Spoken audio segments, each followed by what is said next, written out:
लोग उपस्थित हैं, तो आप लोग यहाँ पर आज अपने विचारों का आदान प्रदान करेंगे और गौवंश के संरक्षण में किस तरीके से नंदियों पालक रक्षकों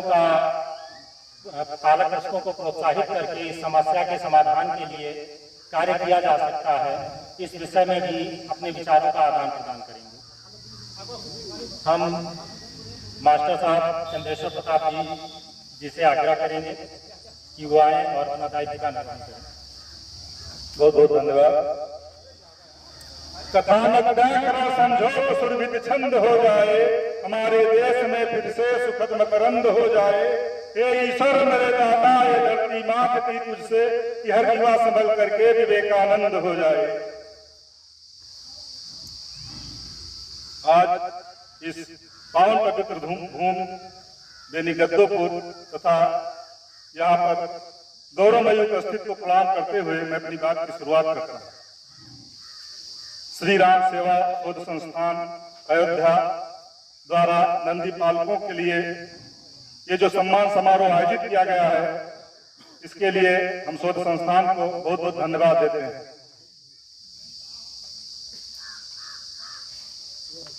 आज नंदी की जो दुर्दशा है हमारे देश में, पहले ये अन्नदाता थे, भगवान भोलेनाथ की सवारी के रूप में इनको जानते थे, लोग इनकी पूजा करते थे। लेकिन मशीनरी युग में आज स्वार्थवश हम लोग इनको रोडों पर छोड़ दे रहे हैं और जब फसल को नुकसान करते हैं तो लोग इनको तरह की यातनाएं भी देते हैं। तो ये संस्थान चाहता है कि जो गोवंश पालक हैं, नंदी पालक हैं, इनको सरकार थोड़ा प्रोत्साहन राशि दे तो ये छोटा जानवरों से भी निजात मिलेगी। और अभी कुछ ना कहते हुए मैं अपनी बात को समाप्त करता हूँ और चाहता हूँ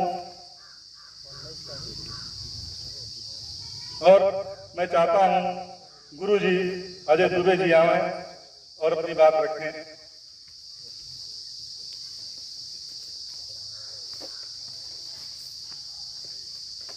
धन्यवाद संचालक महोदय। यहाँ उपस्थित सभी बड़े बुजुर्ग को प्रणाम और सब बच्चों को सादर साधुवाद नमस्कार और बच्चों को शुभाशंसद। बड़ा अच्छा लगा यहाँ आकर, एक माहौल और यहाँ पर बैलों की गोई देखकर अपना बचपना याद आ गया। जब हम लोग खुद अपने घरों में दो भाई बहन या घर परिवार बड़े पिताजी या चाचा के लड़कों के बीच हम लोग बांट लेते थे कि ये काला वाला बैल या सफेद वाला बैल हमारा है और ये तुम्हारा है, तो उसको खिलाने पिलाने की भी जिम्मेदारी हम लोग, घर से लेकर चरी काट के लाना, उसको खिलाना या अपने वाले बैल के लिए ज्यादा गेड़ी काट के रखना, ये सब में हम लोगों की एक प्रतिस्पर्धा होती थी।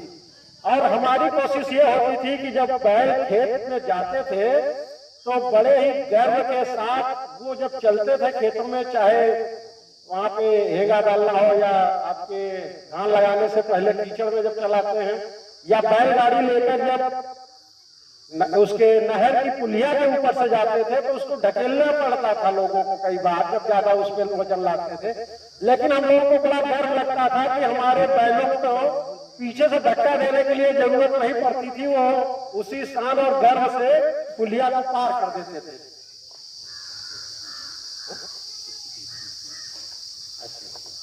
तो उसके आधार पे हमको सबसे ज्यादा ये अच्छा लगता था कि चलो हमारी मेहनत सफल हुई और हम अपने आप को बड़ा गौरवान्वित महसूस, इनका उपेक्षित जीवन देख रहे हैं। लेकिन आप याद करिए कि जब घर में शुभ काम के लिए गाय के गोबर से शुरू होकर इनके शादी ब्याह हर जगह किसी कार्य से जुड़े हुए जितने भी औजार या चीजों की जरूरत होती थी, वो भी हमारे कहीं ना कहीं संस्कारों से या शादी ब्याह से भी जुड़े हुए थे। चाहे आपका हेंगा हो गया, शादी ब्याह में भी लगता था, जुआठा हो गया, उसकी भी जरूरत पड़ती थी।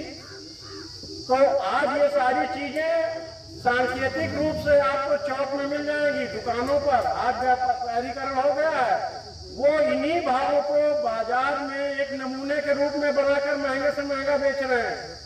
आप चौक में जाइए और कहिए भैया ब्याह के सामान खरीदे एक बार, तो सबसे पहले वो बता दिए या देखा जुआठा धरा बा, या देखा हेंगा बा, सब छोटे छोटे बने हुए हैं और शादी के मंडप में वही सब रखकर पूजा कर रहे हैं सांकेतिक रूप से। और जो चीजें सजीव हैं उनको आप उपेक्षित कर रहे हैं।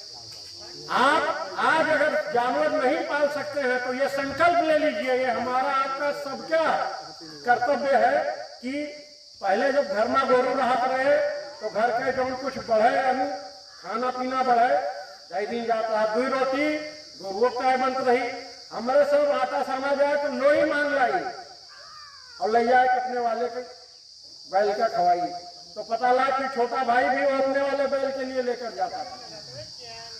तो आज आप कम से कम इतना तो कह ही सकते हैं कि अगर आपके यहाँ पर अनाज खाना बच रहा है, अन्न बच रहा है, तो उसको आपके यहाँ नहीं तो 3 घर बगल में अगर जानवर है तो चल के जाइए ना। आज आप अपने घरों तक कैद हैं, आपका बड़ा भाई दूध निकाल कर दूध वाले को देता है और उसी दूध वाले से आप भी दूध ले रहे हैं। आप सीधा अपने भाई से क्यों नहीं ले रहे हैं? क्यों ये बेमनस्सता आ गई है? क्यों ये मनमुटाव आ गया है? आज पड़ोसी के पास पड़ोसी से बात करने का समय नहीं है, वो अपने घर के अंदर से मोबाइल मिलाता है। आज से 25 साल पहले मेरे एक पड़ोसी जब लैंडलाइन फोन हुआ करता था, उन्होंने अपने घर के अंदर से मुझे फोन किया मेरे फोन पर, तो मैंने कहा यही रह गया, हम इतने आधुनिक हो गए हैं, घर से बाहर निकलिए, या मैं आपके दरवाजे तक आता हूँ या आप मेरे दरवाजे तक आइए और आइए दोनों लोग बातचीत करते हैं। तो करिए ना। ये देखने में तो आपको लग रहा है कि पशु हैं, आप रास्ते में जाते हुए किसी के भी स्वस्थ हष्ट पुष्ट पशु को देखकर हृदय से सुखानुभूति महसूस करते होंगे। तो आपके पड़ोस में आपके भाई पटीदार किसी के यहाँ भी अगर पशु है तो आप अपने यहाँ का बचा हुआ अन्न उठा कर दे आइए जानवर को। आपको लगता है साल भर में अन्नदान करना है, संकल्प ले लीजिए, मुट्ठी मुट्ठी भर आप गेहूं रखते जाइए और महीने 2 महीने पे जब बोरी भर हो जाए किलो 4 किलो पिसवा के स्वयं आप पहुंचाइए। जिस चीज के लिए आप भगवान को ढूंढने जा रहे हैं, गोवंश आपके लिए साक्षात भगवान के अवतार के रूप में इस धरती पर है। इनका कोई भी उत्पाद आपके लिए एक सुखद फल के रूप में है। आपको डायरेक्ट इनडायरेक्ट इससे लाभ ही होना है, हानि कोई नहीं होनी। हमने आधुनिकता का वो दौर भी देख लिया जब हर चीज में रसायनों का प्रयोग होते हुए हम कैंसर जैसी भीषण बीमारी में, आप चंडीगढ़ पंजाब में देखिए, एक ट्रेन का ही नाम कैंसर एक्सप्रेस हो गया, क्योंकि वहां पर खेती में इतने ज्यादा रसायन पड़ रहे हैं कि हर घर से एक व्यक्ति आज कैंसर पीड़ित है और उसको दवा के लिए जाना पड़ रहा है। हम आप इतने सौभाग्यशाली हैं कि हमारे बुजुर्गों ने, हमारे बड़ों ने कम से कम उस आधुनिकीकरण का अंधा अनुकरण नहीं किया। और आज भी हम अगर जुड़े हुए हैं, केवल संख्या कम है, लेकिन मैं सबसे पहले धन्यवाद देता हूं यहाँ पर आए हुए उन सभी किसानों का जो इन गौवंशों को अपनी पूरी तत्परता के साथ देख रेख कर रहे हैं। लेकिन उनके पड़ोसी होने के नाते अगर हम अपनी किसी मजबूरी से, अपनी व्यवसायगत मजबूरी या रहने की या बाहर रहने के कारण हम नहीं कर सकते, तो कम से कम अड़ोस पड़ोस में कोई रखा है तो हम अपने स्तर का जो भी यथार्थ सहयोग हो सकता है वो कर सकते हैं। कई बार इन किसानों को जब भी बैल वगैरह रखिए तो लगातार इनकी देखरेख करनी पड़ती है, और कई बार क्या होता है कि हम अपनी तरफ से भी एक पहल कर सकते हैं कि पड़ोसी के यहाँ पशु हैं, भैया कहूँ शादी ब्याह है, मरगी कहूँ जाता है, कौनो बात न है, एक रोज 2 रोज हम तोहरे गोरू कहाँ चारा खवाए दिया, पानी पियाई दिया, मुहारे पर से हटाए, खियाँ बांध दिया, धुआं बांध दिया, फिर दुआरे बांध दिया, गोबर उठाए जहाँ बहुत होगा बहा दिया। आप एक दिन करके तो देखिए, आपको स्वयं लगेगा कि वाकई में क्या आनंद है उसको करने का। हमने आधुनिकीकरण में अपने जो भी चीजें हमारे बुजुर्गों द्वारा बताई गई उनके जीवन शैली में था, उसको आज हम इन भावना से देख रहे हैं। अब धोती और कुर्ता पहना, कहीं पुरान पहना हुआ है, अगर साइकिल से चला, पैदल चला तो यहाँ पैसा बचावत है। नहीं, आप दुनिया को मत देखिए, क्योंकि ये वही दुनिया है कभी कहती थी कि कोयले से, बालू से दांत न मांजिए, बबूल की दातुन ना करिए। आज वही कंपनियां बबूल और नीम के नाम पर अपना टूथपेस्ट बना रही हैं। एक समय था लोग ये कहते थे कि ये उत्पाद बेहतर है, आज उन उत्पादों का भी नुकसान आपको दिख रहा है। लेकिन जो हमारी देसी तथा हमारी जो संस्कृति थी, इसमें कोई साइड इफेक्ट नहीं है। तो आप इससे जुड़े हैं तो हर व्यक्ति का, समाज से जुड़े हर व्यक्ति का, चाहे वो व्यापारी हो, चाहे वो व्यवसायी हो, चाहे वो किसान हो, चाहे वो किसी और उसमें व्यवसाय से जुड़ा हुआ हो व्यक्ति हो, वो अगर जागरूक हो इन पशुओं के प्रति। पहले की आप सोचिए कि जगह जगह पर गौशालाएं बनी होती थी, पशुओं के लिए चारे तक का इंतजाम होता था।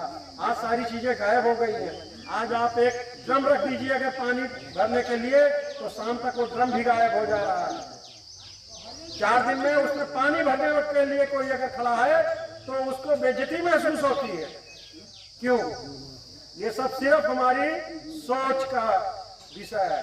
हमको उस सोच को बदलना होगा और हमें अपने इन किसानों के साथ आकर, आज आप देखिए खाद डीएपी डाई की जरा एक ट्राली गोबर की खाद डाल के देखिए खेत में। आप लोग तो खेती कर रहे हैं, आप स्वयं महसूस करेंगे कि जो उत्पाद है उसकी गुणवत्ता कितनी बढ़ गई है। तो कहीं न कहीं ये चीजें हमारे लिए दूरगामी परिणाम लाएंगी। और मैं आभार व्यक्त करता हूं श्री राम सेवा एवं शोध संस्थान के प्रमुख संतोष दुबे जी का, कि उन्होंने एक अलग जगाई है। किसानों को, बैल पालकों को, नंदी पालकों को भी उन्होंने एक प्लेटफॉर्म प्रदान किया जहां से उनको गौरवान्वित होने का मौका मिला। आज वो गर्व से कह सकते हैं कि हाँ, मेरे पास बैल है, मैं जो भी खेती कर रहा हूँ अपने बैल से कर रहा हूँ। तो इन्हीं शब्दों के साथ मैं अपने वाणी को विराम दूंगा और आप सबको पुनः बोलने के लिए मौका देने का धन्यवाद। बहुत बहुत धन्यवाद गुरु जी। अब हम चाहेंगे बड़े भाई शिवपूजन यादव जी हैं, ये भी अपने विचारों से। आज श्री राम सेवा एवं शोध संस्थान द्वारा आयोजित नंदी पालक सम्मान समारोह के हमारे आयोजक भाई संतोष दुबे जी, मंत्री भाई चंद्रशेखर मास्टर साहब और दुबे जी आए हुए समस्त हमारे नंदी पालक और किसान बंधु, हम अपनी तरफ से और सेवा संस्थान की तरफ से आप सबका हार्दिक अभिनंदन एवं स्वागत करते हैं। और ये बताना चाहते हैं कि हम लोगों के बचपन में 2-2 गोरी बैल हमारे घर ही रहते थे और उससे खेती की जाती थी, गोबर की खाद पैदा होती थी। रासायनिक खादों का जब से प्रयोग होने लगा है, कीटनाशकों का जब से प्रयोग होने लगा है, तब से बीमारियां तमाम बढ़ रही हैं। बगैर कीटनाशक दवाई छोड़े हुए कोई फसल नहीं हो रही है। लेकिन जब हम गोबर की खाद का प्रयोग करते थे तो निश्चित तौर पर हमारे खेती किसानी की गुणवत्ता अच्छी थी और बीमारी कम।